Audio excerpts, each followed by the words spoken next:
नमस्कार, मैं हूं आई भाई। पिछले लोकसभा चुनाव की तरह ही एक बार फिर आगामी विधानसभा चुनाव में आपका मार्गदर्शन करने के लिए उपस्थित हूं। आम चुनाव में मतदाताओं की भागीदारी संतोषजनक रही, पर इस बार हम इस बात पर विशेष ध्यान देंगे कि हमें सिर्फ मतदाताओं की भागीदारी को ही नहीं बढ़ाना है, बल्कि मतदान की प्रक्रिया को कैसे गतिशीलता प्रदान की जाए, जिससे कि मतदाता को बहुत देर तक कतार में खड़े न रहना पड़े और हर मतदाता अपने मताधिकार का प्रयोग करे। हमारा लक्ष्य है कि इस बार 1 मिनट में 2 वोटर, यानी कि 1 घंटे में 120 वोटर अपना वोट डाल सकें। पोलिंग से 4 दिन पहले सभी मतदान केंद्रों के प्रवेश द्वार पर उस मतदान केंद्र का विवरण लिखवाना आवश्यक है, जिसमें उस मतदान केंद्र का नाम, मतदान केंद्र की संख्या के साथ ही महिला, पुरुष और थर्ड जेंडर मतदाताओं की संख्या भी दर्ज होगी।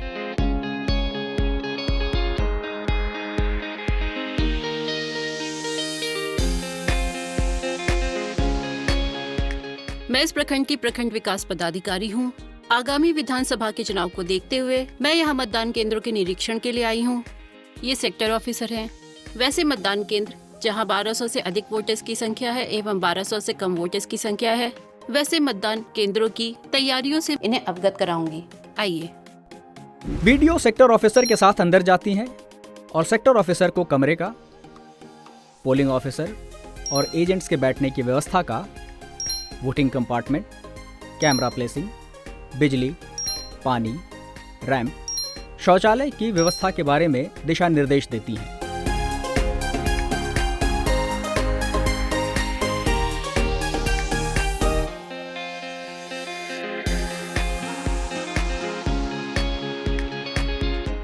सेक्टर ऑफिसर इस पोलिंग बूथ पर, जो कि शहरी क्षेत्र में है, तो नगर निगम के कर्मचारियों द्वारा बीएलओ के साथ बूथ पर अश्योर्ड मिनिमम फैसिलिटीज की तैयारी करवा रहे हैं।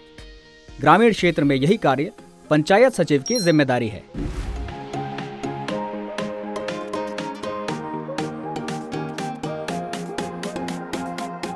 नमस्कार, मैं इस निर्वाचन क्षेत्र के अंतर्गत आने वाले 10 पोलिंग स्टेशनों के समूह का सेक्टर ऑफिसर हूँ। इन सभी पोलिंग बूथों पर अश्योर्ड मिनिमम फैसिलिटीज की व्यवस्था का दायित्व मेरा है और इस कार्य में यहाँ की बीएलओ मेरी सहायिका होंगी। सेक्टर ऑफिसर की देखरेख में कमरे के अंदर मतदान कर्मियों के लिए फर्नीचर सेटअप लगाया जा रहा है।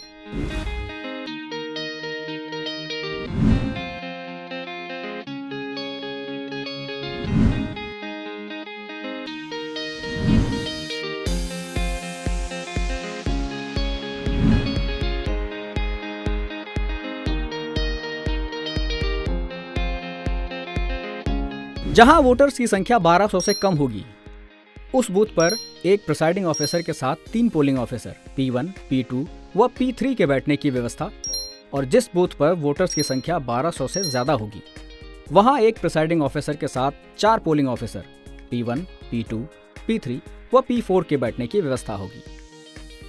बिजली की व्यवस्था चेक की जा रही है व अन्य अश्योर्ड मिनिमम फैसिलिटीज, जैसे कि दिव्यांग मतदाता के लिए रैंप की व्यवस्था, पीने के पानी, शौचालय। जिस मतदान केंद्र पर 3 या 3 से अधिक बूथ होंगे, वहां पर वोटर असिस्टेंस बूथ की स्थापना, 85 वर्ष से ऊपर व 40% से अधिक दिव्यांग मतदाताओं के लिए पोलिंग बूथ पर सुगम्य वाहन की व्यवस्था, इसके अलावा चिकित्सा सहायता और वॉलंटियर्स, जो मतदान के दिन मतदाताओं की सहायता के लिए उपलब्ध होंगे।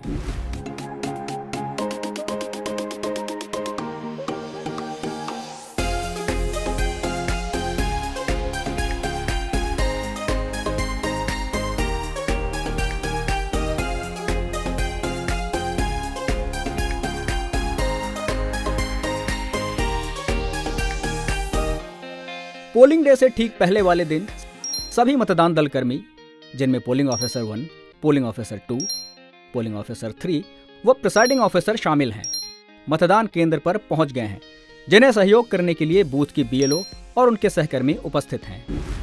नमस्कार, हम लोग इस बूथ की बीएलओ हैं और ये हमारी सहयोगी कर्मी हैं। आइए हम आपको इस बूथ से संबंधित सारी जानकारी उपलब्ध करा देते हैं, ताकि आप लोगों को किसी भी प्रकार की असुविधा ना हो।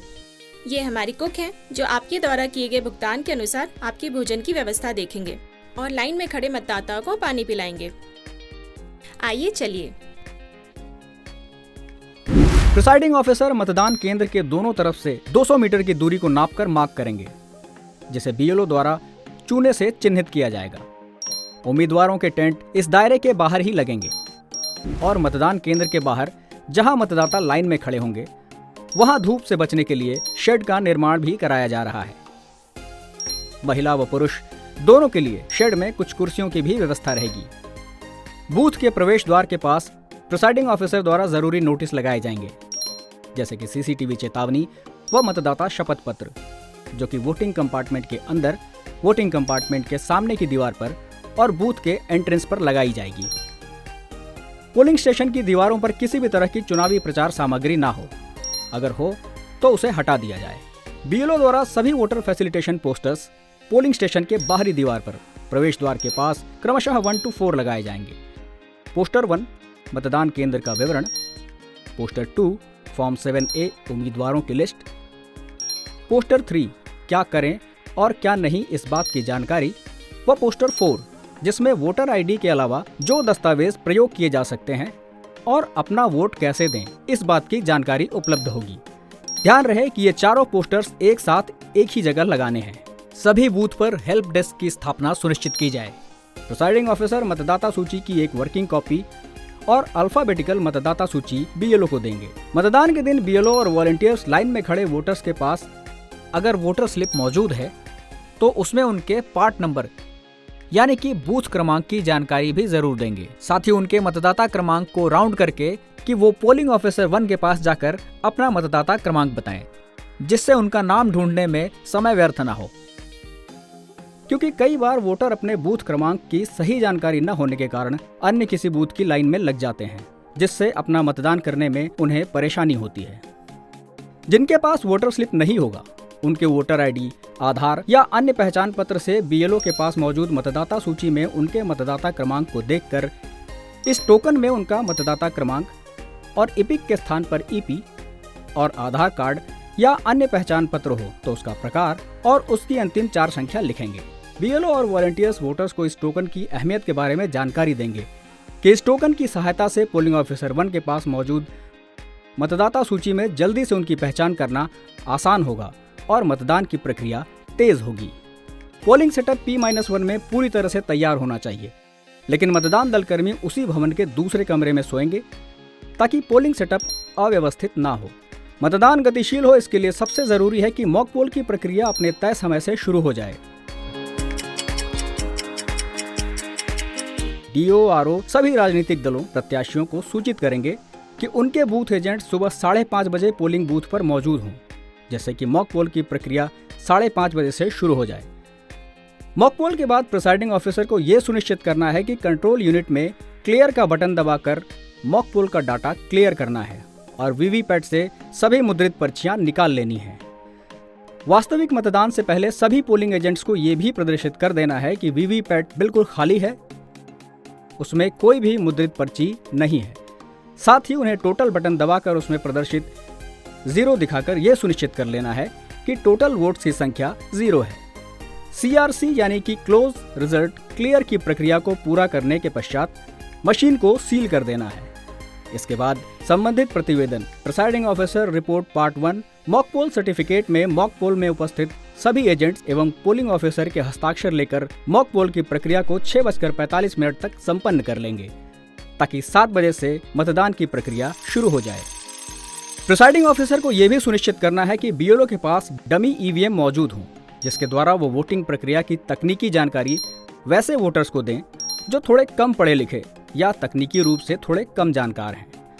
वैसे सभी पोलिंग स्टेशन जहां 3 या उससे ज्यादा बूथ हों, वहां वोटर असिस्टेंस बूथ की स्थापना की जाए, जहां उपस्थित अधिकारियों को आरओ टाइम मैनेजमेंट के लिए विधिवत जानकारी देंगे, ताकि वो जिस बूथ पर मतदान प्रक्रिया धीमी पड़ती देखें उसकी पहचान कर आवश्यक तैयारी करें और मतदान की प्रक्रिया को फिर से गति प्रदान करें। आगामी विधानसभा चुनाव ठंड के महीने में आयोजित होने वाले हैं, तो प्रकाश की समुचित व्यवस्था आवश्यक होगी, क्योंकि सुबह के 5:30 बजे मॉक पोल के समय भी अंधेरा होगा और शाम 5 बजे के बाद भी अंधेरा हो जाएगा। डीओआरओ को ये सुनिश्चित करना है कि हर बूथ पर बिजली की स्थायी व्यवस्था होनी चाहिए। साथ ही न्यूनतम खर्चे में अस्थायी तौर पर प्रकाश के लिए एक वैकल्पिक व्यवस्था भी होनी चाहिए। मॉक पोल सुबह 5:30 बजे शुरू हो, इसके लिए पोलिंग से एक दिन पहले लगे हुए ट्रायल रन वेबकास्टिंग कैमरा को निकाला नहीं जाएगा। ध्यान रहे, हर पोलिंग बूथ पर वेबकास्टिंग कैमरा के लिए पावर पॉइंट्स होने चाहिए। वेबकास्टिंग कैमरा की सुरक्षा की जिम्मेदारी प्रिसाइडिंग ऑफिसर, BLO और बूथ पर उपस्थित सुरक्षा कर्मियों की होगी। बूथ के अंदर सबसे पहले आने और जाने के लिए यदि 2 अलग दरवाजे हैं तो एंट्री और एग्जिट के दिशा निर्देश हों।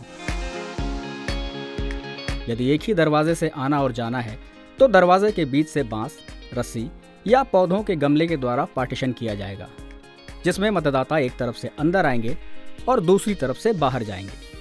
वोटिंग कंपार्टमेंट इस प्रकार से लगाया जाएगा कि वो 3 तरफ से घेरा हुआ हो, प्रकाश की समुचित व्यवस्था हो, लेकिन ध्यान रहे वीवीपैट पर हैलोजन लाइट या सूरज की रोशनी नहीं पड़नी चाहिए और मतदाता के ठीक पीछे दीवार हो, कोई खिड़की न हो।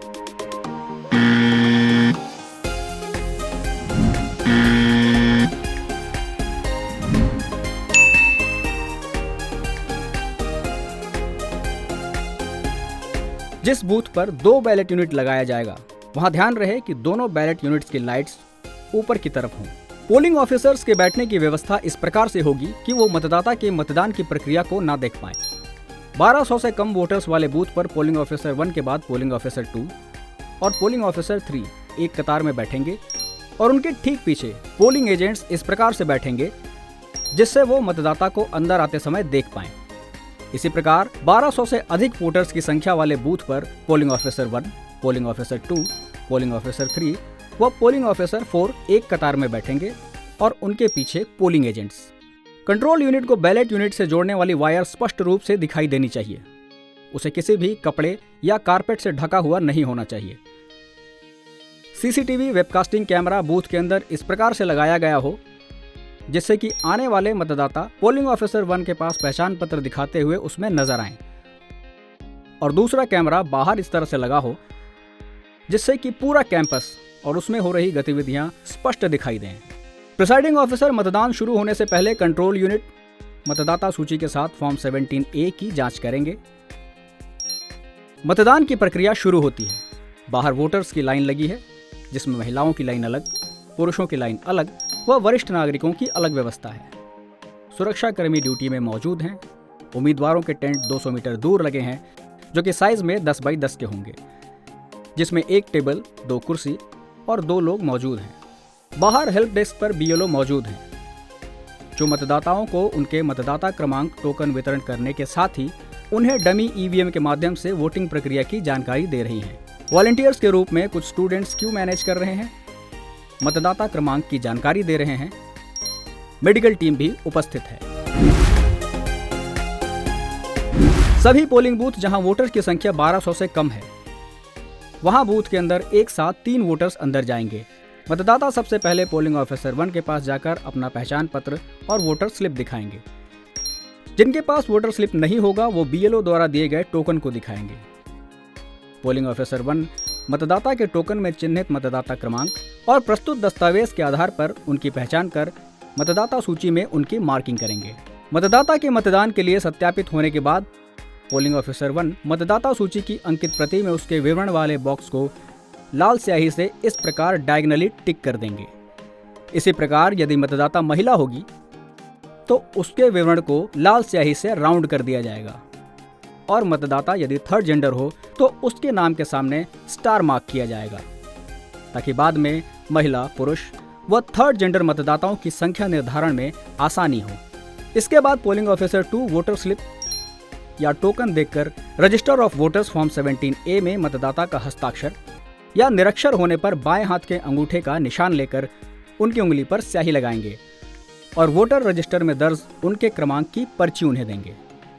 पोलिंग ऑफिसर 2 गतिशील मतदान की प्रक्रिया के लिए register of voters form 17A में वोटर का साइन या अंगूठे का निशान लेते समय फॉर्म 17A के कॉलम 3 में यदि वोटर अपने इपिक का प्रयोग कर रहा है तो सिर्फ EP लिखें।